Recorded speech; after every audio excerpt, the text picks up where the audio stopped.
Hello दोस्तों, tricks for all students में आप सभी का एक बार फिर से स्वागत है। दोस्तों, आज के इस वीडियो में हम कम्युनिकेशन इन मैनेजमेंट के यूनिट 1 को काफ़ी अच्छे से समझेंगे। देखिए दोस्तों, आज के इस वीडियो में हम ये जो आपकी कम्युनिकेशन इन मैनेजमेंट है, इसकी जो यूनिट 1 है, introduction to essential of business English, इसको काफ़ी डिटेल में कवर करने की पूरी कोशिश करेंगे। तो चलिए बिना देरी के अपने टॉपिक को शुरू करते हैं। और इसके जो भी आगे की जो वीडियोज़ हैं वो आपको प्लेलिस्ट में मिल जाएंगी, और प्लेलिस्ट का जो लिंक है वो डिस्क्रिप्शन में अवेलेबल है। तो देखिए दोस्तों, introduction to essential of business English, ये आपकी यूनिट का नाम है। बिजनेस अंग्रेजी की अनिवार्यताओं का परिचय। देखिए, जो मेन यहाँ पे जो इंग्लिश वर्ड है वो मेन है। मेन मतलब ये है कि आपका ये जो सब्जेक्ट है वो इंग्लिश में ही अवेलेबल है। अवेलेबल होने का मतलब ये है कि जो रीडिंग अवेलेबल है, जो बुक अवेलेबल है, वो इंग्लिश में ही अवेलेबल है ना। तो यहाँ पे कहने का मतलब ये है कि मेन चीज़ यहाँ पे इंग्लिश वाले जो वर्ड है, इंग्लिश वाला जो सेंटेंस है, ये बिल्कुल 100% सही है। बाकी जो मैंने हिंदी में ट्रांसलेशन की है यहाँ पर, ये मिलती जुलती होगी। मिलती जुलती का मतलब ये है कि हो सकता है, जैसे कि मैंने लिखा है ना, बिजनेस अंग्रेजी की अनिवार्यता का परिचय, कोई व्यक्ति इसको ऐसे भी लिख सकता है, व्यवसाय अंग्रेजी की अनिवार्यता का परिचय। तो इसने इतना थोड़ा बहुत जो अंतर है वो अंग्रेजी से हिंदी में चलता है, ठीक है। तो इसके लिए आप कंफ्यूज मत होना। जैसे कि ये वाला जो यूनिट है, introduction to essential of business English, हो सकता है कल को एसओएल की जो बुक है या रीडिंग एड्यू वगैरह की तरफ से हिंदी में अगर अवेलेबल हो जाए, तो हो सकता है यहाँ पर कुछ और नाम दे दिया जाए जैसे कि यहाँ पे लिखा जा सकता है, व्यवसाय अंग्रेजी की अनिवार्यताओं का परिचय, कुछ भी हो सकता है।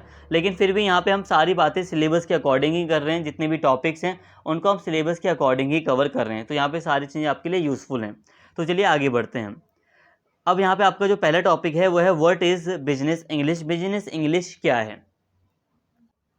तो देखिए दोस्तों, सिंपल सी बात है, बिजनेस इंग्लिश कार्यस्थल पर संचार और व्यवसाय संचालन के विशिष्ट उद्देश्य के लिए अंग्रेजी का अध्ययन है। इसमें संचार संरचना की समझ, संदेश भेजने और प्राप्त करने के तरीकों, वक्ता को शब्दों और संचार के लिए उपयोग किए जाने वाले साधनों से कैसे और क्यों सावधान रहना पड़ता है कि समझ शामिल है। यहाँ बात को समझिए। यहाँ पे सिंपल सा कहा जा रहा है कि बिजनेस इंग्लिश क्या होती है या बिजनेस इंग्लिश क्या है, ठीक है। ये है क्या, बिजनेस इंग्लिश क्या है? तो सिंपल सी बात है। देखिए, जब हम इंग्लिश को कार्यस्थल पर संचार के लिए और व्यवसाय संचालन के उद्देश्य के लिए सीखते हैं या इंग्लिश का अध्ययन करते हैं, तो इसको हम बिजनेस इंग्लिश कहते हैं। यहाँ बात को सिंपल से समझिए। जब हम इंग्लिश का यूज़ या इंग्लिश का अध्ययन, यूज़ नहीं, जब हम इंग्लिश भाषा का अध्ययन कार्यस्थल पर कम्युनिकेशन करने के लिए, ऑफिस वगैरह में कम्युनिकेशन करने के लिए, बातचीत करने के लिए, अपना जो बिजनेस है, अपना जो व्यवसाय है, उसको अच्छे से चलाने के लिए जब हम अंग्रेजी का अध्ययन करते हैं, तो इसी को हम बिजनेस इंग्लिश कहते हैं। सिंपल सी बात है यार। आज के टाइम पर आप देख रहे हैं ना, बड़े बड़े ऑफिसेज हैं और इंटरनेशनल ऑफिस आज के टाइम पर आपको दिखाई दे रहे हैं। एक ऑफिस जो भारत में है, वो हो सकता है कि अमेरिका से कनेक्ट हो सकता है कि अमेरिका में बैठने वाला कोई कस्टमर भारत में भारत के सर्विस सेंटर में कॉल करे, ठीक है। कोई अमेरिकी कंपनी हो सकता है भारत में हो। तो मतलब कहने का ये है कि अब हम ये भी देख रहे हैं कि जो अंग्रेजी है उसका अध्ययन व्यवसाय उद्देश्यों के लिए काफ़ी बढ़ गया है। कार्यस्थल पर जो कम्युनिकेशन है उसको करने के लिए इंग्लिश का यूज़ हम देख रहे हैं, इंग्लिश का अध्ययन किया जा रहा है। तो यही है बिजनेस इंग्लिश, ठीक है। बिजनेस इंग्लिश का मतलब आपको आई होप यहाँ तक समझ में आ गया होगा। इसमें होता क्या क्या है, तो देखो, बिजनेस इंग्लिश में संचार की संरचना की समझ मतलब सीखी जाती है। मतलब किस तरह से हमें कम्युनिकेशन करना है, क्या स्ट्रक्चर होगा, इसको समझा जाता है। संदेश किस तरह से भेजने हैं, क्या तरीका होगा, संदेश प्राप्त करने का क्या तरीका होगा, किन शब्दों को, वक्ता को यूज़ करना है, ठीक है, क्या चीज़ें यूज़ करनी है अपने संचार, मतलब अपने मैसेज को भेजने में, या कहीं से कोई मैसेज आया तो क्या रिस्पॉन्स देना है, कैसे रिस्पॉन्स देना है, तो कैसे और क्यों चीज़ें करनी हैं, या क्या सावधानियां बरतनी हैं कम्युनिकेशन के दौरान, संचार के दौरान, बातचीत के दौरान क्या सावधानियां बरतनी हैं। तो ये सारी समझ या ये सारी चीज़ें बिजनेस इंग्लिश में शामिल होती हैं, ठीक है। कार्यस्थल पर संबंधित व्यक्ति को संदेश उचित रूप से संप्रेषित किए बिना कोई भी कार्य नहीं किया जा सकता। इसके साथ ही जो ऑफिसेज हैं, अब वहाँ पर अगर सही तरह से कम्युनिकेशन नहीं होगा, तो जाहिर सी बात है कि अगर सही तरह का कम्युनिकेशन नहीं होगा, सही तरह से हर एक व्यक्ति अपनी बात को एक दूसरे को समझा नहीं पाएंगे, तो इससे जाहिर सी बात है जो व्यवसाय है वो नहीं चलेगा। वो मतलब जो व्यवसाय है उसका संचालन सही से नहीं हो पाएगा। तो ये इसलिए बिजनेस इंग्लिश का आज यूज़ काफ़ी हम देख रहे हैं, ठीक है। बिजनेस इंग्लिश में इंग्लिश भाषा तो सिखाई जाती है, लेकिन यहाँ पे ध्यान दीजिए, ठीक है। संचार के लिए इंग्लिश को सीखा जाता है, लेकिन यहाँ पे कई सारी बातें इंपॉर्टेंट है। क्या इंपॉर्टेंट है? वो इंपॉर्टेंट ये है कि यहाँ पे सीखा जाता है कि क्या सावधानियां बरतनी है कम्युनिकेशन के दौरान, ठीक है, किस तरह से अपनी बात को समझाना है, वो क्या तौर तरीके होंगे, ये सारी बातें बिजनेस इंग्लिश में सीखी जाती हैं। तो यहाँ पे हमने अपना एक छोटा सा टॉपिक जो था उसे हमने यहाँ पर समझ लिया, इतना इनफ है, ये छोटा सा टॉपिक है, इसे बस हल्का सा आपको समझना था। अब आगे बढ़ने से पहले फिर एक बात कहूंगा दोस्तों, हो सकता है कि यहाँ बिजनेस इंग्लिश की जगह आपके क्वेश्चन में कुछ और लिखा आ जाए, ठीक है, व्यवसाय अंग्रेजी। मेरा कहने का मतलब यह है कि आप लोगों को मैं हिंदी में पढ़ा रहा हूँ, हिंदी में पूरा नोट आपको दे रहा हूँ, आपके लिए पूरा का पूरा जो मतलब आपको सोर्स मिलना चाहिए हिंदी के लिए वो यहाँ पे दे रहा हूँ, साथ में आपको समझा रहा हूँ, तो कोई दिक्कत नहीं, आप हिंदी में आराम से पेपर कर सकते हो। लेकिन जब आप क्वेश्चन देखोगे इंग्लिश में तो ध्यान रखना कि आप इंग्लिश के क्वेश्चन को एक बार ध्यान से पढ़ लेना, क्योंकि इंग्लिश के जो क्वेश्चन है वो उसमें बदलाव नहीं होता, लेकिन हिंदी के क्वेश्चन में ट्रांसलेशन में बदलाव होने के मतलब चांस बहुत ज़्यादा होते हैं। जैसे कि यहाँ पर मैंने लिखा है business English, what is business English, तो अगर इसे अंग्रेजी भाषा में भी जब मतलब अंग्रेजी भाषा में अगर आप क्वेश्चन पेपर को देखोगे तो वहाँ पर भी बिजनेस इंग्लिश ही लिखा रहेगा, लेकिन जो हिंदी में ट्रांसलेशन होती है हो सकता है उसे बिजनेस इंग्लिश लिख दें एग्ज़ाम में, लेकिन हो सकता है कि वहाँ पर अंग्रेजी व्यवसाय या व्यवसाय अंग्रेजी लिख दें, व्यवसाय अंग्रेजी। तो यहाँ पे आप कंफ्यूज मत होना, दोनों का मतलब तो सेम ही होता है, इतना आपको समझना पड़ेगा। तो इस तरह ये जो आज की पूरी ये जो वीडियो है वो बायलिंगुअल होने वाली है। बायलिंगुअल का मतलब ये है कि हम यहाँ पे बस अंग्रेजी के जो टॉपिक है उनको सामने रख रहे हैं और उनको हम अच्छे से हिंदी में काफ़ी डिटेल में समझ रहे हैं, ठीक है। ऐसा ये मत सोचना मैं ऐसा इसलिए कर रहा हूँ ताकि बायलिंगुअल हो जाए या मतलब आप लोगों को दिक्कत हो रही है। हाँ, मेरा ऐसा करने का या ऐसे पढ़ाने का मकसद सिर्फ ये है कि आप लोग और ज़्यादा अच्छे तरीके से समझ सकें और जब एग्ज़ाम में बैठें तो आप लोगों को किसी तरह की तकलीफ़ ना हो, ठीक है। जब आपको पता है कि बिजनेस इंग्लिश क्या है तो चाहे किसी भी तरह का क्वेश्चन आएगा आप आराम से हिंदी में उसे कर आ जाएंगे। आगे बढ़ रहे हैं, बाकी आप समझदार हैं, कौन कौन से छोटे स्टूडेंट हैं आप लोग, काफ़ी बड़े स्टूडेंट हैं, आप लोगों को काफ़ी चीज़ें पता है। अब हम बात करते हैं आखिर संचार का मतलब क्या होता है, what is the meaning of communication, ठीक है। मीनिंग ऑफ कम्युनिकेशन की बात करते हैं, क्या होते हैं मीनिंग ऑफ कम्युनिकेशन हिंदी में अगर मैं आपको बताऊं तो संचार का अर्थ दो या अधिक व्यक्तियों द्वारा विचारों को आपस में बांटना है, अतः यह विचारों को ऐसा आदान प्रदान करता है जिसमें सुनने वाला कहने वाले के भाव से ही समझ जाता है। यहाँ सिंपल सी बात है, ठीक है। देखिए जो संचार है, संचार में क्या होता है, दो या दो से अधिक व्यक्तियों के बीच आपस में विचारों का आदान प्रदान होता है, विचारों को बांटना होता है, ठीक है। एक व्यक्ति अपने विचार को दूसरे के साथ जब शेयर करता है तो ये क्या है, संचार है, ये कम्युनिकेशन है। आप कुछ बता रहे हो दूसरे को तो ये क्या है, ये संचार है। आई होप संचार का मतलब क्लियर है। और यहाँ पे हल्का सा बस आपको एक अंडरस्टैंडिंग होनी चाहिए कि संचार का मतलब क्या होता है, आपको समझ में आ गया। विचारों का आदान प्रदान करना दो या दो से अधिक व्यक्तियों के बीच में, जैसे कि मैं आपसे क्या कर रहा हूँ, आपके साथ मैं भी कम्युनिकेशन कर रहा हूँ, पता है कैसा, एक मैं हूँ और मैं आप सभी लोगों के साथ, बहुत सारे लोगों के साथ जानकारी शेयर कर रहा हूँ, विचार व्यक्त कर रहा हूँ, टॉपिक आपको समझा रहा हूँ, तो ये भी एक तरह का संचार है, ठीक है। मैं भी आपके साथ क्या कर रहा हूँ, कम्युनिकेशन कर रहा हूँ, ठीक है। ये डिजिटली कम्युनिकेशन आप कह सकते हो इसको। तो यहाँ तक आपको बात समझ में आ गई। अब हम बात करते हैं कम्युनिकेशन साइकिल की, ठीक है। सब कम्युनिकेशन साइकिल क्या होता है, जैसे हिंदी में नॉर्मली आप संचार चक्र कह सकते हो, ठीक है, संचार चक्र भी आप इसे हिंदी में कह सकते हो। बाकी जो भी कंफ्यूजन है ना हिंदी इंग्लिश की वो धीरे धीरे क्लियर होती रहेगी, जैसे जैसे जैसे आप वीडियोस देखोगे अलग अलग, मैं थोड़ा थोड़ा आपको भाषण देते रहूँगा और सारी बातें आपको समझाते रहूँगा, उसके लिए चिंता मत कीजिए। अभी बस आप पढ़िए, टॉपिक पढ़िए। तो दस कम्युनिकेशन साइकिल क्या होता है, संचार चक्र होता क्या है, सिंपल सी बात है, पहले आप टॉपिक समझ लो। अगर टॉपिक नहीं समझ में आएगा ना तो ये सारी बातें आपको क्लियर होंगी ही नहीं।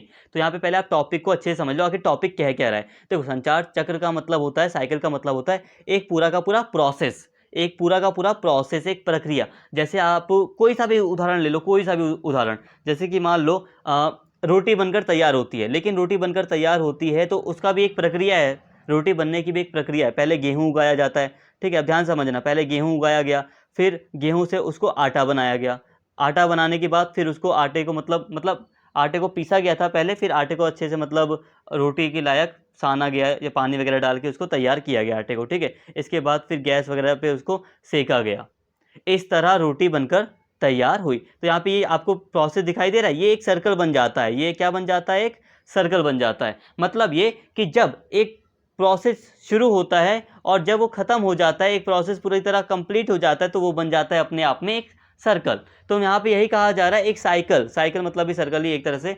तो कम्युनिकेशन साइकिल क्या है, मतलब किस तरह से कम्युनिकेशन पूरा होता है, किस तरह से कम्युनिकेशन पूरा होता है, आखिर वो कौन कौन से तत्व हैं जो कम्युनिकेशन के बीच में आपको दिखाई दे रहे हैं। जैसे कि मान लो दो व्यक्ति हैं, एक व्यक्ति ये है और एक व्यक्ति ये है, तो इन व्यक्ति के बीच में कम्युनिकेशन साइकिल का मतलब क्या है। कम्युनिकेशन साइकिल का मतलब ये है कि इसने पहले विचारों को सोचा, फिर विचारों को बोला, फिर विचार इसके पास गए, फिर इसने सोचा, फिर जवाब दिया। तो ये है कम्युनिकेशन साइकिल। आई होप समझ में आया होगा, नहीं आया तो आगे समझ में आएगा, ये तो मैं एक्स्ट्रा बता रहा हूँ। प्रेक्षक, अब बात करते हैं प्रेक्षक क्या होता है। देखो, स्टार्टिंग होती है कम्युनिकेशन साइकिल की सेंडर से, फिर आता है मीडियम, फिर आता है एनकोडिंग, और फिर आते हैं दूसरे, अभी मैं बताऊंगा उनको। तो यहाँ पे कम्युनिकेशन साइकिल में सबसे पहले आता है सेंडर। सेंडर को हिंदी में कहते हैं प्रेक्षक। देखो, संचार प्रक्रिया का प्रारंभ प्रेक्षक के द्वारा ही किया जाता है। यह विचार को संदेश देने के रूप में किसी विशेष भाषा व संकेतों में परिवर्तित करता है। प्रेक्षक वक्ता भी हो सकता है यदि वह स्वयं विचारों को बोलता है। यहाँ पे देखिए, प्रेक्षक कौन है, सेंडर कौन है, यहाँ पे आपको समझ में आ गई बात। देखिए, संचार चक्र में, कम्युनिकेशन साइकिल में सबसे पहला जो व्यक्ति होता है वो होता है सेंडर। मतलब जो स्टार्टिंग पॉइंट है वो है सेंडर। सेंडर क्या होता है, प्रेक्षक कौन होता है, तो प्रेक्षक कोई विचार सोचता है और उसको संदेश देने के लिए भाषा में परिवर्तित कर या संकेत के द्वारा किसी भी तरह उसको दूसरे व्यक्ति को देने का प्रयास करता है। ठीक है, देखिए कोई व्यक्ति है सेंडर, जैसे कि मान लो मैं सेंडर हूं, तो सेंडर के प्रेक्षक के तौर पर मैं क्या कर रहा हूँ, मेरे माइंड में एक विचार आया, मेरे माइंड में विचार आया कि मुझे कम्युनिकेशन इन मैनेजमेंट के चीज़ को हिंदी में पढ़ाना है। तो मेरे अंदर विचार आया और मैं क्या कर रहा हूँ, अब इसी विचार को भाषा में कन्वर्ट करके आपको बोलकर वॉइस के द्वारा आपको बताने का प्रयास कर रहा हूँ। तो सबसे पहले प्रेक्षक आया, ठीक है, एक सोचने वाला, विचार रखने वाला व्यक्ति आया जिसने संदेश देने के लिए अपने संदेश को, विचार को भाषा में कन्वर्ट करके या संकेत के रूप में देने का प्रयास किया। ठीक है, इसे आप वक्ता भी कह सकते हो। अगर मैं बोल भी रहा हूँ, अपने विचारों को मैं बोल भी रहा हूँ, तो मैं वक्ता भी हो गया, मैं बोलने वाला व्यक्ति भी हो गया। अब माध्यम, ठीक है, माध्यम की बात आती है। देखो दोस्तों, मैं आपको बता तो रहा हूँ, लेकिन इस किसी माध्यम का यूज़ कर रहा हूँ ना, किस माध्यम का यूज़ कर रहा हूँ, मैं बोल कर आपको बता रहा हूँ, तो एक मौखिक माध्यम है ये। कभी कभी मैं आपको संकेत देकर समझाता हूँ कि देखिए ये एक व्यक्ति है, ये गया, मतलब संकेत दे रहा हूँ, तो ये सांकेतिक भाषा के रूप में आपको बता रहा हूँ, तो ये मीडियम होता है। ये डिपेंड करता है मैसेज के ऊपर कि मैसेज किस तरह का है। तो इसी तरह जिस साधन के द्वारा सूचना या संदेश प्रेषित किए जाते हैं, मतलब दिए जाते हैं, उसको हम कहते हैं माध्यम। आ जाएगा वैसे आगे समझ में। आगे हम बात करते हैं इसकी संदेशबद्धता, एनकोडिंग। देखो, अब एनकोडिंग याद रखना, ठीक है, ये इंग्लिश वाले वर्ड भी ज़्यादा अच्छे से याद रखना, ताकि अगर आप ऐसा लिखोगे ना साथ में इंग्लिश और हिंदी, तो आप टीचर को पूरी तरह समझा रहे हो, मतलब ये कि टीचर आपको पूरे नंबर देगा।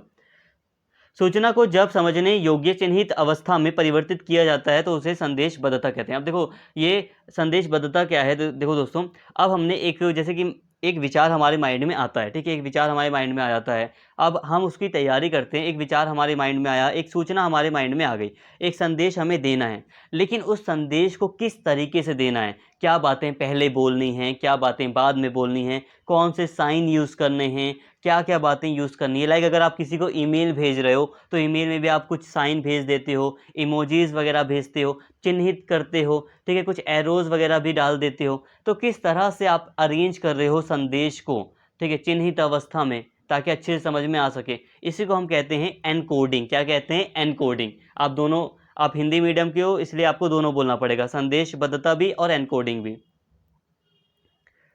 सर्वाद वाचकता, अब ये क्या होता है, तो देखिए इसकी बात की चीज़ें हैं ये। प्राप्तकर्ता द्वारा प्राप्त किए गए संदेश को पढ़ना व समझना या अब उसका अनुवाद करना, अनुवाद मतलब ट्रांसलेट करना, और संवाद वाचकता कहलाती है, ठीक है, डिकोडिंग कहलाती है। अब ये डिकोडिंग क्या है, देखिए, जब जो प्राप्त करता है, जब जो रिसीवर है, जब किसी संदेश को पढ़ता है, समझने का प्रयास करता है, तो इसको कहते हैं डिकोडिंग। मतलब वो डिकोड कर रहा है कि आखिर आपने उसको क्या बताया, ठीक है।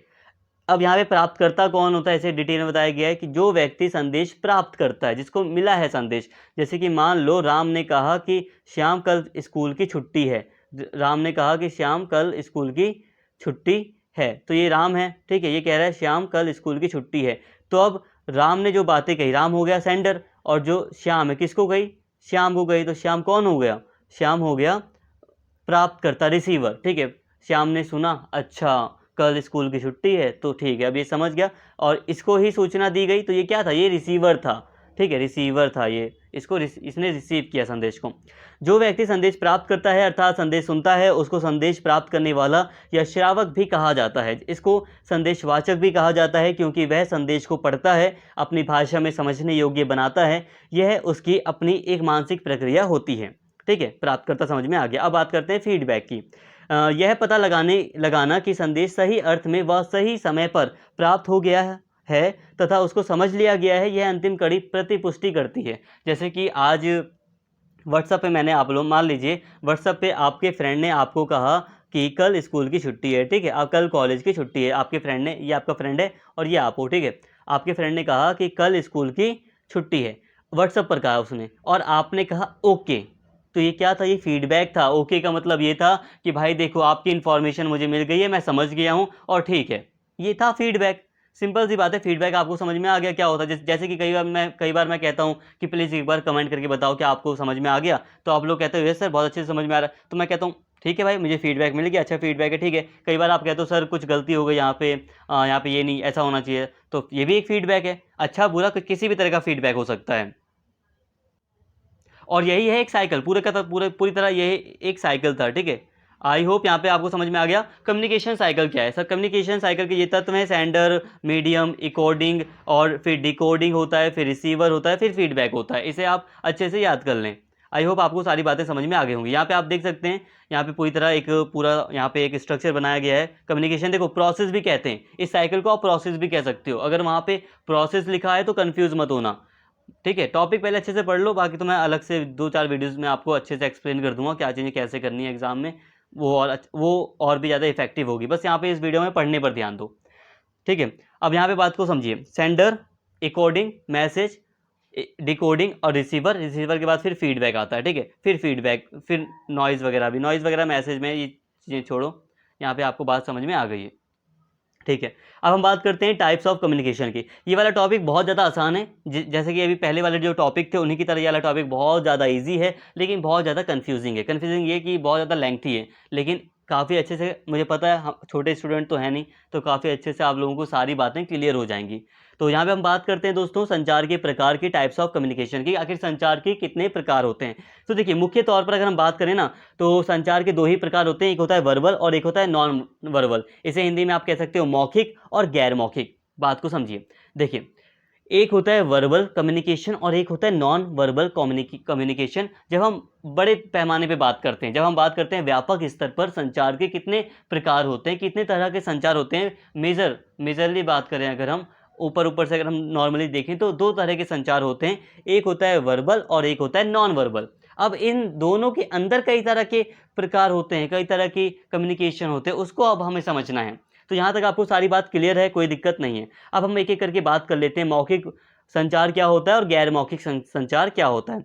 अब सबसे पहले हम बात करते हैं मौखिक संचार यानी कि वर्बल। अब मैं इसे थोड़ा वर्बल कहना ज़्यादा पसंद करूँगा मौखिक संचार की तुलना में, ताकि आपको सारी बातें समझ में आए। संवाद करने के लिए शब्दों या भाषा का उपयोग करना खुद को अभिव्यक्त करने का सबसे सुविधाजनक तरीका लगता है। लंबे समय में विकसित भाषा प्रणाली संचार का सबसे उन्नत रूप है, क्योंकि हम इस सबसे जटिल या संवाद कर सकते हैं। यहाँ पे बात को समझिए, देखिए सिंपल सी बात है, जब हम स्पीकिंग करते हैं, जब हम राइटिंग करते हैं, जब हम लिख कर या बोल कर अपनी बात को समझाते हैं, तो उसे हम वर्बल कम्युनिकेशन कहते हैं। बात को समझिए, जितना बोल रहा हूँ सिर्फ उतना सुनिए। यहाँ पर जब हम लिख कर राइट कर लिख कर या बोल कर अपनी बात को समझा रहे हैं, कोई संचार कर रहे हैं, कम्युनिकेशन कर रहे हैं, लाइक आप मेरे से व्हाट्सअप चैट कर रहे हैं, मैं आपसे व्हाट्सअप चैट कर रहा हूं, तो ये क्या हुआ, ये आपका वर्बल कम्युनिकेशन हुआ, ठीक है। मैं आपको बोलकर कुछ बता रहा हूं और आप भी मुझे बोलकर कुछ बता रहे हैं, हमारे बीच में कोई मतलब संचार हो रहा है, कम्युनिकेशन हो रहा है, बातचीत हो रही है, बोलकर हो रही है, ठीक है। मैं आपको बोलकर पढ़ा रहा हूँ, स्पीकिंग कर रहा हूँ, तो ये क्या हुआ, ये वर्बल कम्युनिकेशन हुआ। तो आई होप आपको बात समझ में आ गई। मौखिक संचार में दोनों चीज़ें शामिल हैं। बहुत बच्चे कंफ्यूज हैं, बच्चे क्या बड़े बड़े लोग भी कंफ्यूज हो जाते हैं इसमें कि मौखिक संचार, सिंपल सी बात है, अगर आपसे कोई कहे भाई मौखिक संचार या वर्बल कम्युनिकेशन, मौखिक संचार तो हिंदी का वर्ड हो गया, थोड़ा सा डिफिकल्ट है ये। अगर सिंपल से अगर आपसे कोई कहे कि भाई वर्बल कम्युनिकेशन का मतलब क्या होता है, तो जाहिर सी बात है आप यही बोलोगे, जब हम अपनी बात को बोलकर बताते हैं, जब हम बोलकर संचार या कम्युनिकेशन करते हैं, तो उसको हम कहते हैं वर्बल कम्युनिकेशन। लेकिन ये बात अधूरी है। यहाँ पे बोलना तो शामिल है, लेकिन साथ में लिखना भी शामिल है। अगर आप बोल रहे हो और साथ में लिखते भी हो, तो दोनों ही चीज़ें वर्बल कम्युनिकेशन का हिस्सा हैं। मतलब अगर एक बच्चा मेरे साथ ईमेल के थ्रू बात कर रहा है और एक बच्चा मेरे साथ बोलकर बात कर रहा है या बोलकर अपनी बात मेरे सामने रख रहा है, तो दोनों ही चीज़ें वर्बल कम्युनिकेशन का हिस्सा होती हैं। आई होप आपको समझ में आ गया होगा। अब यहाँ पे कन्फ्यूज़न क्या क्लियर मतलब अभी आपको सारी बातें समझ में आ गई। जो कन्फ्यूज़न है अभी मैं आगे क्लियर कर दूंगा। अब यहाँ पे बात को समझिए। अब मौखिक संचार आपको समझ में आ गया, वर्बल कम्युनिकेशन आपको समझ में आ गई। क्या होती है वर्बल कम्युनिकेशन, आपको समझ में आ गई। जब हम बोलकर या लिखकर संचार करते हैं तो इसको वर्बल कम्युनिकेशन कहा जाता है। ठीक है, ये जो कम्युनिकेशन है ये भाषा का सबसे ज़्यादा विकसित रूप है। विकसित क्यों? क्योंकि भाई हम संकेत के माध्यम से बातचीत कर सकते हैं, साइन के द्वारा हम बातचीत कर सकते हैं, लेकिन अगर हमें बहुत कठिन चीज़ बतानी है तो हमें बोलना ही पड़ेगा, है ना। कहने का मतलब यह है कि कितनी ही कठिन क्यों ना बात हो, उसे हम बोलकर या लिखकर काफ़ी अच्छे से समझा सकते हैं। तो यही भाषा का सबसे ज़्यादा विकसित रूप है। जब प्राणी को बोलना नहीं आता था तो वो क्या करता था, वो इशारा करता था। लेकिन धीरे धीरे इंसान ने शब्दों को सीख लिया और फिर इंसान ने बोलना शुरू किया, लिखना शुरू किया। तो सिंपल सी बात है, वर्बल कम्युनिकेशन में हम शब्दों का यूज़ करते हैं। ठीक है, भाषा का यूज़ करते हैं हम। यहाँ पे एक लैंग्वेज होती है प्रॉपर। ठीक है, यहाँ तक आपको बात समझ में आ गई। लेकिन अब आगे बढ़ रहे हैं तो बात कर रहे हैं मौखिक संचार वर्बल कम्युनिकेशन की। तो वर्बल कम्युनिकेशन में भी दो प्रकार होते हैं। वर्बल कम्युनिकेशन भी दो तरीके के होते हैं। वर्बल कम्युनिकेशन के भी दो प्रकार होते हैं। एक होता है ओरल कम्युनिकेशन और दूसरा होता है रिटेन कम्युनिकेशन। ये आपको मैंने बात समझा दी। ये ऑलरेडी मैंने आपको बता दिया कि वर्बल कम्युनिकेशन में दोनों ही चीज़ें शामिल हैं। लेकिन एक कन्फ्यूज़न जो क्या है वो है, देखिए एक कन्फ्यूज़न ये हो जाती है कि देखिए इंग्लिश में तो ठीक है, वर्बल कम्युनिकेशन के दो पार्ट हैं, एक है ओरल और एक है रिटन, तो कोई दिक्कत नहीं, वर्ड अलग अलग हैं। लेकिन यहाँ पे कन्फ्यूज़न हो जाती है कि देखो मौखिक संचार ये भी है, मौखिक संचार ये भी है, तो कैसे हो सकता है, यहाँ पे यही दिक्कत लगती है। लेकिन अगर आप अपने कॉलेज में अपने एग्ज़ाम में ऐसा लिखेंगे कि मौखिक संचार ब्रैकेट में वर्बल कम्युनिकेशन लिख दोगे और ओरल या मौखिक संचार बगल में ओरल कम्युनिकेशन लिख दोगे, तो टीचर समझ जाएगा आपकी तकलीफ और वो आपको पूरे नंबर देगा। ठीक है, टीचर समझ जाएगा कि बच्चा पढ़ा लिखा है, कि वर्बल कम्युनिकेशन के दो प्रकार हैं, एक है ओरल और एक है रिटन। अगर सिर्फ हिंदी हिंदी लिखोगे तो कन्फ्यूज़न थोड़ी सी क्रिएट हो सकती है, लेकिन तब भी तब भी टीचर समझ जाएगा। तो आप डरिए मत इसके लिए। ठीक है, अब हम इनकी डिटेल में बात करते हैं। अभी वापस से टॉपिक पर आ रहा हूँ। मौखिक संचार जो वर्बल कम्युनिकेशन है उसके दो प्रकार हैं, एक ये और एक ये। अब इन दोनों प्रकारों को ही अब हम आगे अच्छे से डिटेल में समझ लेते हैं। अब एक कन्फ्यूज़न बच्चों में ये भी होती है कि सर वर्बल कम्युनिकेशन और ओरल कम्युनिकेशन में क्या अंतर है यार, दोनों का मतलब तो एक ही होता है। ओरल का मतलब होता है भाई जैसे कि अभी टीचर आपसे बोलते थे पहले कि ओरल टेस्ट होगा, मतलब बोलने वाला टेस्ट होगा। तो यहाँ बात को समझिए, ओरल का मतलब तो बोलना है, लेकिन वर्बल का मतलब बोलना और लिखना दोनों शामिल है। अगर आप बोलते हो तो वो वर्बल है, अगर आप लिखते हो तो वो भी वर्बल है। ये कन्फ्यूज़न थी, सॉल्व हो गई। अब हम एक एक करके बात करते हैं। ओरल कम्युनिकेशन को डिटेल में आपको सिलेबस के अकॉर्डिंग समझना है। समझ में तो आ गया, लेकिन फिर भी फॉर्मेलिटी आपको करनी पड़ेगी यहाँ पर।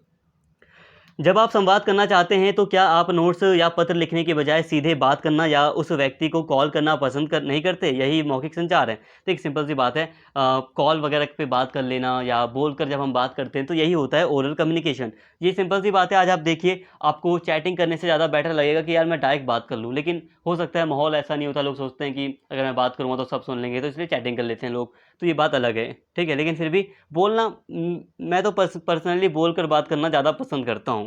ठीक है, तो ये बात है। अब ओरल कम्युनिकेशन के क्या फ़ायदे होते हैं, इसको एक बार हल्का सा समझा देता हूँ। तो देखिए, विचार विनिमय में शीघ्रता, सिंपल सी बात है। अगर हम बोलकर बातचीत करते हैं ना, ओरल कम्युनिकेट करते हैं, मौखिक संचार जब हम करते हैं, तो इसका एक फ़ायदा ये है कि जो चीज़ें हैं, जो बातें हैं, वो शीघ्रता से हो जाती हैं। लाइक अगर हम कॉल पर बात कर रहे हैं तो बहुत जल्दी जल्दी होती है। हमें जो भी बड़ी 5 लाइन की जो बात हमें बोलनी है, जिसे हमें लिखने में अगर 15 सेकंड 30 सेकंड लगते हैं, तो उसे हम और भी कम सेकंड में बोल सकते हैं, और भी कम समय में बोलकर तुरंत बात कर सकते हैं। ठीक है, काफ़ी अच्छे से हमें कम बोलकर भी हम काफ़ी अच्छे से एक विचारों का आदान प्रदान कर सकते हैं। तो इसमें कम समय लगता है मौखिक संचार में, ये सबसे अच्छी बात है। शीघ्र प्रतिपुष्टि, देखिए अगर आपने मुझे ईमेल भेजा, ठीक है, मैंने आपको मान लीजिए ईमेल भेजा, तो हो सकता है आपका जवाब आने में 2 घंटे लग जाएँ, 15 मिनट लगें, 5 मिनट लगें। तो इसमें काफ़ी ज़्यादा जो संभावना है वो ये है कि देर से आएगा मैसेज, मतलब रिप्लाई काफ़ी देर से आएगा, फीडबैक देर से आएगा, ठीक है, ये होता है। लेकिन मौखिक संचार में क्या होता है, ओरल कम्युनिकेशन में क्या होता है, ओरल कम्युनिकेशन की स्पेशली मैं बात कर रहा हूँ, तो ओरल कम्युनिकेशन में होता है कि आपको फीडबैक तुरंत मिल जाता है, आप आसानी से समझ जाते हो। इसके साथ ही अगर आप फेस टू फेस बात कर रहे हो तो सामने वाले के हाव भाव भी देखकर आप बात को समझ जाओगे आसानी से, ठीक है, आसानी से आप शीघ्र ही। इसके साथ ही लोचशीलता। अब लोचशीलता का मतलब ये है, मान लो आप कुछ बोल रहे हो, उसमें कुछ गड़बड़ हो गई, तो आप उसे तुरंत ही सुधार सकते हो, ठीक है, इसमें लचीलापन देखा जाएगा, ठीक है, आपसे कुछ गलत निकल गया मुँह से तो आप उसको सुधार सकते हो। या फिर आप मान लीजिए XYZ कोई बात कर रहे थे, ठीक है, अब आप अपने डिसीजन को उसी समय तुरंत थोड़ा चेंज भी कर सकते हैं। आप सलाह ले रहे हैं किसी व्यक्ति से बात कर, ठीक है, तो आप बात कर रहे हैं, अपने विचारों को रख रहे हैं, फिर आपको किसी ने कुछ कहा तो आप अपनी बात में थोड़ा बदलाव भी कर सकते हैं। आप अपनी ही बात को अलग तरीके से समझा सकते हैं। जैसे कि मान लीजिए आपने कहा कि ये बातें हैं, अब व्यक्ति नहीं समझ पाया, तो आपने इसी बात को थोड़ी दूसरे अंदाज में कहा, तो व्यक्ति समझ गया। मतलब यह है कि लचीलापन है बात में।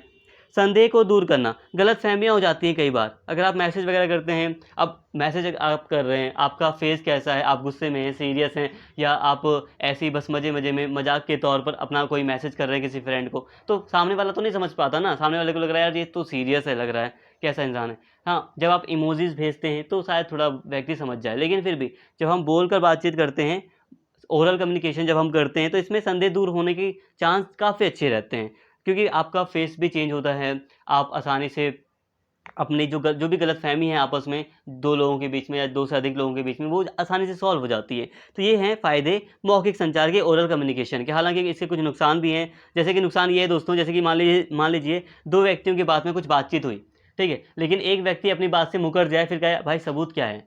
तो ऐसे में दिक्कत भी होती है ना कई बार। तो ये चीज़ें भी हैं। तो यहाँ पे हमने ओरल कम्युनिकेशन को काफ़ी डिटेल में कर लिया। वापस से पीछे वाले पॉइंट पर आऊँगा। अभी हम बात कर रहे हैं 2 तरह के कम्युनिकेशन होते हैं, 2 तरह के कम्युनिकेशन या संचार के 2 प्रकार होते हैं। एक होता है वर्बल, एक होता है नॉन वर्बल, मौखिक और गैर मौखिक। अब हम पहला बात कर रहे थे यहाँ पे वर्बल कम्युनिकेशन की, मौखिक संचार की। मौखिक संचार में भी 2 संचार होते हैं, एक मौखिक संचार और एक लिखित संचार। तो मौखिक यानी कि ओरल कम्युनिकेशन को हमने काफ़ी डिटेल में समझ लिया। अब हम बात कर रहे हैं रिटन कम्युनिकेशन की। रिटन कम्युनिकेशन कितने तरीके के होते हैं, इसको हम देख रहे हैं। ये काफ़ी ज़्यादा इंपॉर्टेंट तो है ही, वैसे इंपॉर्टेंट तो सभी है, लेकिन फिर भी काफ़ी ज़्यादा कॉम्प्लिकेटेड है, इसे अच्छे से समझ लो। देखो, लिखित संचार क्या होता है आपको पता है। लिखित संचार सिंपल सी बात है, जब सूचनाओं का आदान प्रदान लिखित रूप में किया जाए तो इसे लिखित संदेशवाहन भी कहते हैं, ठीक है। संचार भी कह सकते हैं, संदेशवाहन भी कहा जाता है। लिखित संदेशवाहन में पत्र पत्रिकाओं, समाचार पत्रों, बुलेटिन, रिपोर्ट्स को सम्मिलित किया जाता है। मौखिक संचार की सीमाओं जैसे दोनों पक्षों की उपस्थिति, भविष्य के संदर्भ के लिए प्रमाण उपलब्ध ना होना आदि को लिखित संचार का उपयोग करके समाप्त किया जा सकता है। अब यहाँ पर आप बात को समझिए। देखिए, लिखित संचार सिंपल सी बात है, जब हम लिखकर कोई संचार करते हैं, जब हम सूचनाओं का आदान प्रदान लिखित रूप में जब हम सूचनाओं का आदान प्रदान करते हैं, तो इसी को लिखित संचार या रिटन कम्युनिकेशन कहा जाता है। इसके आप कई सारे रूप देख सकते हो, जैसे कि आज हम पत्र पत्रिकाएं देख रहे हैं, मैगजीन देख रहे हैं, न्यूज़पेपर्स देख रहे हैं, कई सारी बुलेटिन है। बुलेटिन को भी आप एक तरह से समाचार पत्रों के रूप में ही मानिए, ठीक है। समाचार पत्र, न्यूज़पेपर्स वगैरह, रिपोर्ट्स वगैरह आती हैं टाइम टू टाइम कई सारी, तो ये सारी जो चीज़ें हैं वो लिखित रूप में होती हैं। सरकार अपनी रिपोर्ट जारी करती है, एनुअल रिपोर्ट, बजट वगैरह रिपोर्ट के रूप में तैयार करती है। तो ये सारी चीज़ें जो हैं वो रिटन रूप में सूचनाओं का आदान प्रदान कर रही हैं, इसलिए इनको हम रिटन कम्युनिकेशन या लिखित संचार कहते हैं। इसके साथ ही दोस्तों, ये जो लिखित संचार है, ये काफ़ी मौखिक संचार की जो कमियां हैं इसको दूर करने का मतलब इसमें इतना सामर्थ्य है कि ये मौखिक संचार की कमियों को दूर कर सकता है। जैसे कि 2 पक्षों की उपस्थिति, लाइक सिंपल सी बात है, मौखिक संचार अगर हमें करना है तो 2 लोगों की उपस्थिति अनिवार्य है। लाइक अगर मैं आपको कॉल कर रहा हूँ, मैं आपको कॉल तो कर रहा हूँ, तो आपको कॉल रिसीव भी करना है, या फिर हम आमने सामने बैठे हैं तो ऐसे में मौखिक संचार होता है। लेकिन ये जो रिटन कम्युनिकेशन है, इसको आपने लिखकर एक मैसेज दे दिया व्यक्ति को, तो मैसेज आज नहीं तो कल व्यक्ति देख लेगा, आपका संचार या सूचना हो जाएगी। मतलब आप अपना जो भी मतलब कहने का जो भी सूचना इन्फॉर्मेशन है वो व्यक्ति को मिल जाएगी। चलो, ये वाला एग्जांपल अगर पसंद नहीं आया तो दूसरा एग्जांपल मैं देता हूँ। दोनों पक्षों की उपस्थिति का मतलब यह है कि सिंपल सी बात है, जब 2 पक्ष आपस में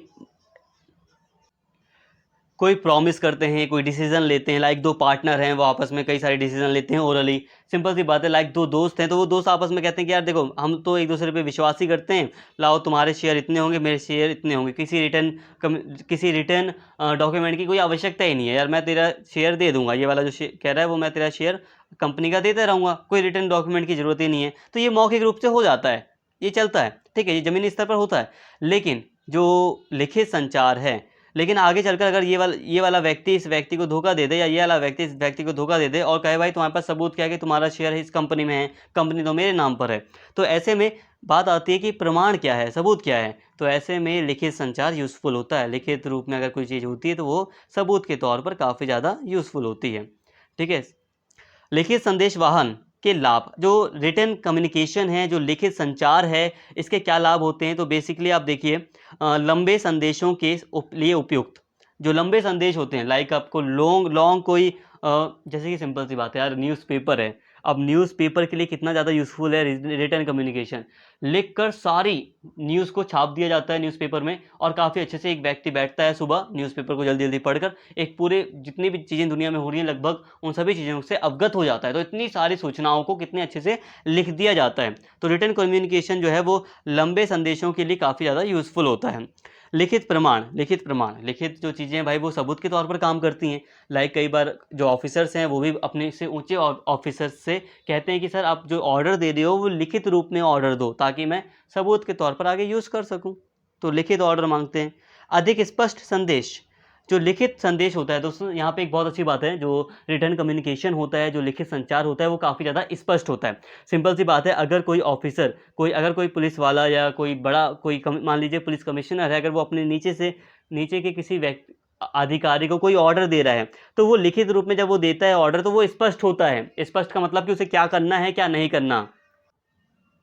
उस ऑर्डर में सलाह नहीं होगी कि अगर देख लो यार, अगर हो सके तो ऐसा कर लेना, अगर ऐसा ना हो ना तो ऐसा ऐसा ऐसा कर लेना, ठीक है, ऐसा नहीं तो ऐसा कर लेना। वहाँ पे कोई सलाह नहीं होती, वहाँ पे होता है कि आपको क्या करना है क्या नहीं करना। वहाँ पे ये होता है कि आप अपने हिसाब से डिसीजन ले सकते हो या नहीं ले सकते। वहाँ पे ये सारी बातें होती हैं, स्पष्ट रूप से होती हैं वहाँ पर। तो लिखित कम्युनिकेशन में यही होता है, लिखित संचार में यही फ़ायदे होते हैं इसके। हालांकि इसके भी कुछ बेस मतलब इसकी भी कुछ सीमाएं हैं, सभी चीज़ों की कुछ ना कुछ लिमिटेशन होती हैं। इसके साथ ही हम बात करते हैं अब दूसरे प्रकार की। आई होप आपको समझ में आ गया होगा। दूसरा जो प्रकार है वो है गैर मौखिक, नॉन वर्बल। तो यहाँ पे हमने बात कर ली, वापस से थोड़ा पहले के पॉइंट पर आते हैं। वापस से कहूँगा, टाइप्स ऑफ कम्युनिकेशन में संचार के प्रकारों में दो तरह के थे, एक वर्बल था एक नॉन वर्बल था। तो वर्बल को पूरी तरह इसे हमने पढ़ लिया। अब हम बात कर रहे हैं नॉन वर्बल की। नॉन वर्बल क्या है दोस्तों? आपको लग रहा होगा मैं कितना टाइम वेस्ट कर रहा हूँ, लेकिन एक्चुअल में ये जो आपको मतलब धीरे धीरे मैं आपको पढ़ा रहा हूँ, ये आपके माइंड में सारी चीज़ें सेव होती जा रही हैं, सारी चीज़ें आपको याद होती जा रही हैं, ठीक है। तो यहाँ पे कोई टाइम वेस्ट नहीं है, सारी चीज़ें आपके लिए यूज़फुल हैं। गैर मौखिक संचार सभी सूचनाओं का आदान प्रदान करने में मदद करता है जो सीधे भाषण से संबंधित नहीं है। तो यहाँ पे सिंपल सी बात है, जो गैर मौखिक चीज़ें हैं, जो नॉन वर्बल कम्युनिकेशन है, उसमें हम भाषा का प्रयोग नहीं करते, ठीक है। बोलना लिखना ऐसी कोई वर्ड का प्रयोग नहीं करते, शब्दों का प्रयोग हम नहीं करते, ठीक है। भाषा क्या है? भाषा शब्दों का संग्रह है, तो हम शब्दों का प्रयोग सूचनाओं का आदान प्रदान करने के लिए नहीं करते, तो उसे हम कहते हैं नॉन वर्बल कम्युनिकेशन। जब हम कम्युनिकेशन कर रहे हैं लेकिन शब्दों का प्रयोग नहीं कर रहे, तो वो क्या हुआ? नॉन वर्बल, गैर मौखिक संचार उसे हम कहेंगे। ये कई तरह के होते हैं, जैसे कि सांकेतिक भाषा। सांकेतिक भाषा भी एक तरह से नॉन वर्बल या गैर मौखिक भाषा है, ठीक है। साइन लैंग्वेज, ठीक है, सिंपल सी बात है। साइन लैंग्वेज क्या होता है? ट्रैफिक सिग्नल आपने देखा होगा, जेब्रा क्रॉसिंग देखा होगा, मतलब ऑलरेडी संकेत के द्वारा आपको बता दिया गया है कि इसका मतलब ये होता है। मतलब कोई साइन, जब किसी साइन के द्वारा आपको बताया जाए तो आप समझ जाना ये होता है सांकेतिक भाषा। हालांकि दोस्तों, इस सांकेतिक लैंग्वेज में आप सोच रहे होंगे कि अगर आपका दोस्त कोई इशारा करे तो आप समझ जाओ, तो उसको आप वैसे शामिल कर सकते हो, लेकिन अभी इसमें शामिल करने की कोई ज़रूरत नहीं है, क्योंकि अभी जो ऐसे तरीके हैं जैसे कि इशारा करके जो समझने वाले जो तरीके हैं वो आगे अभी बताए गए हैं। तो यहाँ पे सांकेतिक भाषा में मुख्य रूप से आप समझिए साइन के द्वारा, जब हम सिर्फ साइन के द्वारा, कोई साइन है रोड पर ऐसा कि यहाँ मुड़ना है आपको इसके लिए, या यहाँ मुड़ना है, सीधे जाना है, जाएंगे तो ये वाला मार्ग आएगा, तो ये जो साइन होते हैं यही होता है सांकेतिक भाषा, साइन लैंग्वेज, ठीक है।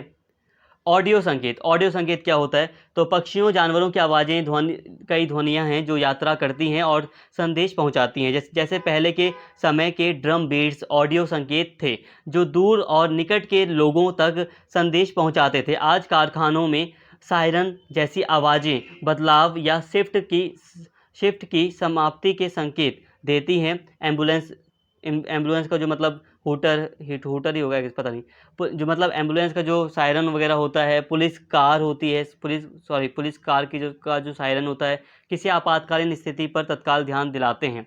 नियमित ध्वनियाँ जैसे कि दरवाजे की घंटी, टेलीफोन की घंटी या वाहन का हॉर्न सभी एक संदेश देते हैं। तो ये देखिए दोस्तों, गैर मौखिक संचार में एक ऑडियो साइन भी आता है कि आप ऑडियो से, आप किसी ध्वनि से, किसी आवाज़ से कई सारी बातें समझ जाते हैं। लाइक अगर आपको पुलिस की गाड़ी का सायरन सुनाई दे रहा है तो आप समझ जाते हैं कि पुलिस आ रही है।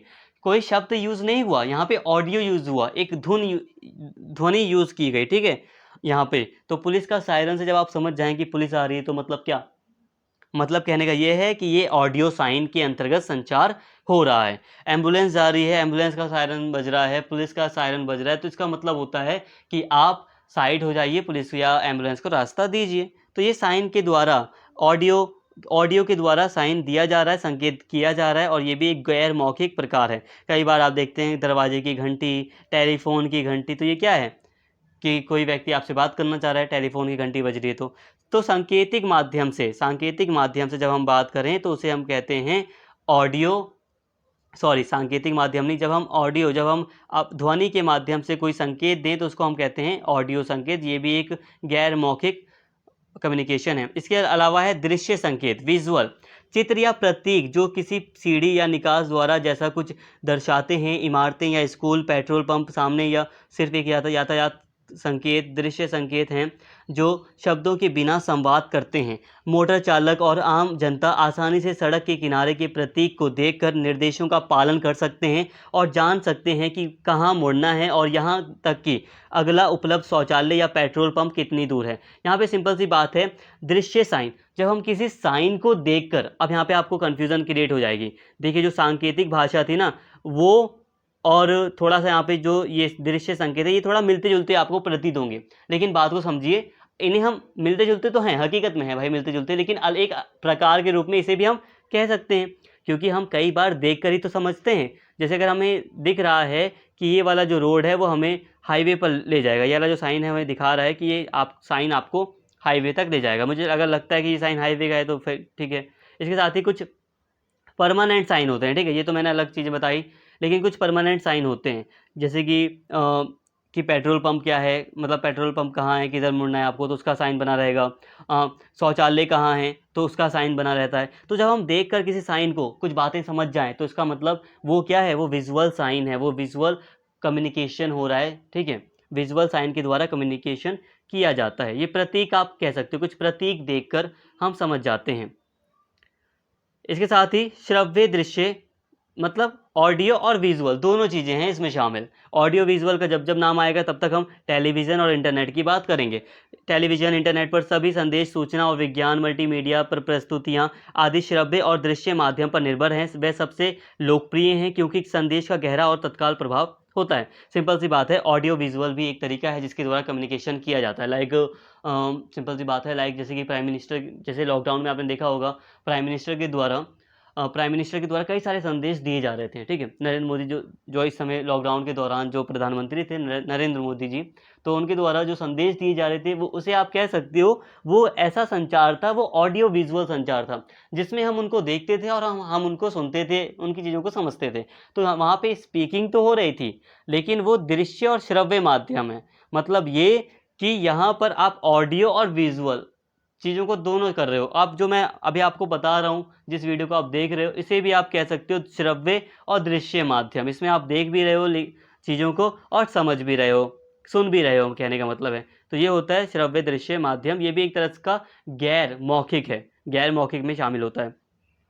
अब हमने कई सारे गैर मौखिक या नॉन वर्बल कम्युनिकेशन की बात कर ली। नॉन वर्बल कई तरह के कम्युनिकेशन होते हैं, गैर मौखिक संचारों की हमने बात कर ली। लेकिन इसके अलावा गैर मौखिक संचार में कुछ दूसरी चीज़ें भी शामिल हैं, जैसे कि कुछ काइनेसिक्स हैं कुछ, तो अब ये क्या है, तो इसको भी आप देख लो, ये भी गैर मौखिक संचार के अंतर्गत एक हिस्सा है। इस तरह की से भी भाषा मतलब बातचीत होती है, इसलिए इसको शामिल किया गया है। आपके सिलेबस में भी था, इसलिए मैंने इसको ऐड कर लिया। जैसे कि शारीरिक भाषा यानी कि बॉडी लैंग्वेज। कई बार कोई व्यक्ति किस तरह से चल रहा है, आप समझ जाओगे कि आखिर क्या मतलब वो मान लीजिए अगर कोई व्यक्ति कहीं से, मान लीजिए आपका दोस्त आपके बगल में बैठा है और वो दौड़ते हुए कहीं चला गया, घबराए हुए, आप थोड़ी घबराहट हुई उसे और तुरंत चला गया जल्दी से, तो आप समझोगे कि यार कुछ बात हुई है। ठीक है, कोई ऐसी बात है, मतलब वो नॉर्मल चीज़ नहीं होगी। आपको लगेगा कि यार कुछ तो बात हुई है, ये कुछ नॉर्मल तो है नहीं, लग रहा है कुछ हो गया। तो आप अपने दोस्त से थोड़ी देर बाद पूछोगे, अगर आपका दोस्त मिलेगा, कि भाई क्या हुआ था, तू भाग क्यों गया। ठीक है, अगर उसी जगह पर आपका दोस्त आराम से चला जाए कहीं पर धीरे धीरे, तो आप इतना घबराओगे नहीं, आप कहोगे हाँ कहीं गया होगा मेरा दोस्त। मतलब क्या है, बॉडी लैंग्वेज का प्रभाव होता है। बॉडी लैंग्वेज एक तरह से आपको कम्युनिकेट करती है कि हाँ कुछ घटना हुई है। कई बार आप बॉडी लैंग्वेज के द्वारा कई चीज़ें समझते हैं। लाइक आप चाय की दुकान पर गए, आपने उंगली से कह दिया, चाय वाले ने आपसे पूछा कि भाई कितनी, सर आपके लिए चाय कितनी बनाऊं, तो आपने उंगली से कहा, 2 उंगलियां आपने दिखा दी। ठीक है, 2 चाय बना दूं, मन में कहा 2। ठीक है, आपने बस 2 उंगलियां दिखा दी बस। तो आपने यहाँ पे अपने शरीर के माध्यम से बात कर ली। ये था शारीरिक भाषा, बॉडी लैंग्वेज। इसके अलावा कई तरीके हैं। मैं तो नॉर्मली नहीं, अभी जैसे कि नॉर्मली आप जब प्रोफेसर्स वगैरह आपको पढ़ाते हैं या जो टीचर्स वगैरह स्कूल वगैरह में आपको पढ़ाते थे, तो नॉर्मली जब वो पढ़ाते थे या जब आप पढ़ते थे, तो आप कई तरह के इशारे के द्वारा चीज़ों को समझने का प्रयास करते थे। तो जब आप कम्युनिकेट करने के लिए, संचार करने के लिए भाषा का प्रयोग करें, तो उसको हम कम्युनिकेट करने के लिए, जब संचार करने के लिए शारीरिक गतिविधियों का प्रयोग करें, शरीर का प्रयोग करें, तो उसको हम शारीरिक भाषा या बॉडी लैंग्वेज कहते हैं। इसके अलावा है पैरा लैंग्वेज। पैरा लैंग्वेज होती क्या है, तो देखिए सिंपल सी बात है, हम बात तो करते हैं, हम बात तो कर रहे हैं, हम चीज़ों को बता तो रहे हैं, लेकिन हमारा भाव कैसा है, हम किस तरह से बता रहे हैं। लाइक अगर हम कोई चीज़ बोल भी रहे हैं, तो क्या हम क्रोधित हैं, क्या हम प्यार से बोल रहे हैं, क्या हम हंस रहे हैं, तो ये भी आपको एक बात समझाती है। लाइक अगर कोई मैं सीरियस चीज़ बोल रहा हूँ, लेकिन उस सीरियस चीज़ को भी मैं हंसकर बोल रहा हूँ, तो वो एक मजाक के तौर पर ले लिया जाएगा, है ना, वो एक मजाक के तौर पर ले लिया जाएगा। लेकिन अगर मैं किसी बात को सीरियसली बोल रहा हूँ, तो वो सीरियस सेंस में लिया जाएगा, उसका अलग अर्थ निकाला जाएगा। ठीक है, तो कहने का मतलब ये है, ये भी एक पैरा लैंग्वेज होती है। पैरा लैंग्वेज भी आपको बताती है कि जो संचार हो रहा है वो कैसे हो रहा है, वो नर्म आवाज़ में हो रहा है। अब आप दोस्तों कहोगे कि सर यहाँ पे तो सर बोला जा रहा है और हम तो बात कर रहे हैं गैर मौखिक की, तो इसको ना काइनेसिक्स में ले लिया जाता है। इस चीज़ को काइनेसिक्स का एक हिस्सा है, इसको हम शामिल करते हैं। काइनेसिक्स थोड़ा अलग टॉपिक हो जाता है, लेकिन फिर भी ये गैर संचार से संबंधित, गैर मौखिक संचार से संबंधित है। इसके अलावा पैरा लैंग्वेज के अलावा प्रो प्रॉक्सिमिक्स स्पेस भाषा, ये क्या है, देखिए प्रॉक्सिमिक्स स्पेस भाषा को आप समझ लीजिए, जैसे कि क्या आप बात करते समय अपने दोस्तों के करीब नहीं खड़े होते, लेकिन जब आप अपने प्रिंसिपल से बात कर रहे होते हैं तो आप सम्मानजनक दूरी पर खड़े हो जाते हैं। रेलवे स्टेशन का जो परिवेश है, क्या वो आपको मेट्रो से अलग नहीं लगता। तो कहने का मतलब दोस्तों ये है यहाँ पर कि जो प्रॉक्सिमिक्स ये जो मतलब एक तरीका है संचार का, वो विशिष्ट तरीके से स्पेस के उपयोग का अध्ययन है, जिससे हमें अपने तत्काल पर्यावरण को बेहतर ढंग से समझने में मदद मिलती है। मतलब ये है कि देखिए, हम एक माहौल देखकर ही, हम अपना परिवेश, अपना आसपास का इन्वायरमेंट देखकर ही बात करते हैं या संचार करने का प्रयास करते हैं या अपने आप को उसमें ढालते हैं। लाइक अगर मैं रेलवे स्टेशन पर हूँ, तो मुझे थोड़ा अलग लगेगा, वहाँ का माहौल अलग है, परिवेश अलग है, और उसी हिसाब से मैं अपने आप को ढालूंगा, संचार करूँगा। ठीक है, और मेट्रो का अलग है, तो वहाँ पे अलग रहेगा थोड़ा मेरा संचार करने का तरीका, कम्युनिकेशन का तरीका। और इसके अलावा सिंपल सी बात है, जैसे कि अगर मैं दोस्त से बात कर रहा हूँ, तो दोस्त के कंधे पर कभी हाथ रख लिया, दोस्त से बिल्कुल पास बैठकर बात हो रही है। ठीक है, कभी अलग तरीके से बात हो रही है, बिल्कुल फ्रेंडली बात होती है, तो हम अलग तरीके से करते हैं। लेकिन अगर प्रिंसिपल से बात करनी है, टीचर से बात करनी है, तो थोड़ा अलग तरीके से बात करेंगे। उनसे हम एक स्पेस मेंटेन करेंगे, मतलब थोड़ी दूरी पर खड़े हो जाएंगे हम। ऐसा नहीं कि उनके बिल्कुल करीब चले जाएं और उनके कान में जाकर बोलें, ऐसा नहीं होगा।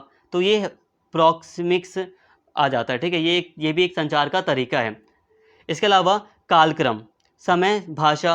अब ये क्या होता है, टाइम लैंग्वेज भी से आप कहते हो, तो ये टाइम लैंग्वेज क्या है, देखिए दोस्तों, कई बार समय के ऊपर संचार का महत्व होता है, किस समय संचार हो रहा है, तो समय के अकॉर्डिंग भी संचार होता है। लाइक अगर कोई बात आपको आज बतानी है और आप कल बताएंगे, तो हो सकता है उस बात का कल महत्व ना रह जाए। तो कई बार समय का भी महत्व होता है और इसलिए टाइम लैंग्वेज भी होती है कि ये जो टाइम है, इस टाइम पर ही हम ये बात कर सकते हैं, इसके बाहर हम दूसरे टाइम पर बात नहीं कर सकते। इसके साथ ही haptics, language of touch. Language of touch क्या होता है, जैसे कि हमने पीठ थपथपा दी अपने दोस्त की, उससे हमने संचार किया कि हाँ शाबाश, पीठ थपथपा दी। हाथ मिला रहे हैं, कॉन्फिडेंस उसका बढ़ाने के लिए हाथ मिला दिया, ठीक है। तो ये टच कर कर भी हम बातचीत करते हैं, ठीक है। हालांकि कई बार एक बेकार तरीके से भी टच किया जाता है, इसके लिए कई लोग सतर्क भी हो गए हैं अब, तो वो अलग चीज़ हो जाती है। लेकिन टच लैंग्वेज नॉर्मली अगर हम देखें तो हाथ मिलाना, पीठ थपथपाना है।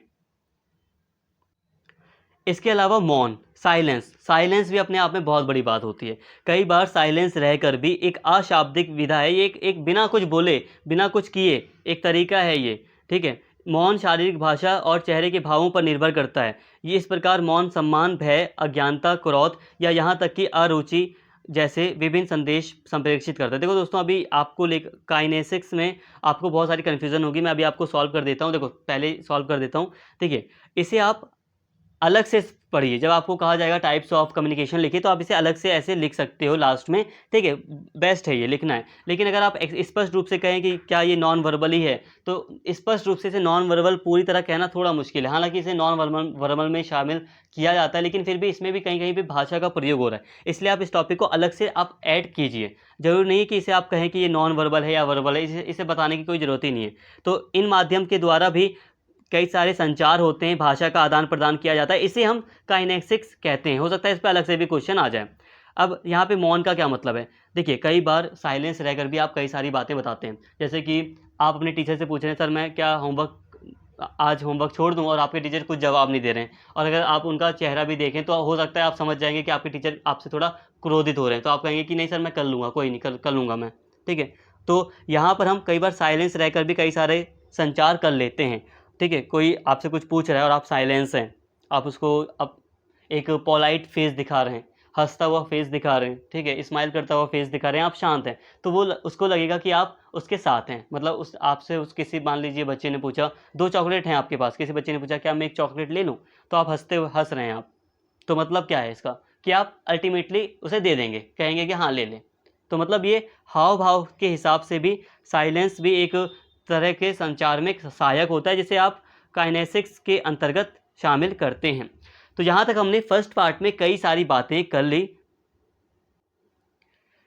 तो काफ़ी डिटेल में हमने यहाँ पर संचार को काफ़ी डिटेल में काफ़ी अच्छे से समझा, कम्युनिकेशन को समझा, बिजनेस इंग्लिश वगैरह को हमने समझा। जितनी भी चीज़ें थी सिलेबस के अकॉर्डिंग ही कवर की गई थी, और सबसे अच्छी बात यह है कि हमने समझा ज़्यादा है, ठीक है। तो काफ़ी डिटेल में आपको सारी बातें समझाई हैं, और आई होप आपको समझ में भी आ गया होगा। उम्मीद करता हूँ वीडियो आपको पसंद आई होगी, और अगर आपने नेक्स्ट लेक्चर नहीं देखा है तो नेक्स्ट लेक्चर को भी देख लेना। जल्द ही आपको सारे जो लेक्चर्स हैं वो प्लेलिस्ट में मिल जाएगा, और जो प्लेलिस्ट है उसका लिंक आपको डिस्क्रिप्शन में मिल जाएगा। उम्मीद करता हूँ वीडियो आपको अच्छी लगी होगी। अगर वीडियो अच्छी लगी हो तो प्लीज़ चैनल को सब्सक्राइब कर लें, वीडियो को लाइक करें, शेयर करें, और कमेंट करके अपना फीडबैक जरूर दें। Thank you.